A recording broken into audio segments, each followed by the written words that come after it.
Welcome back to 8482 Media. Today, I'm going to quickly show you guys how to name your columns using ranges.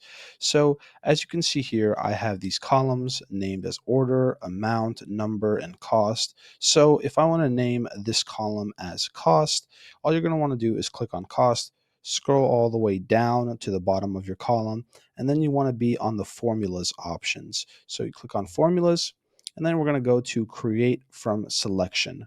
Going to click on that, and now we want the top row to be selected so that this column is named as cost. So we click OK, and now when we go right here where it says D1 and click on it, we actually can see that column and it'll bring us back to cost.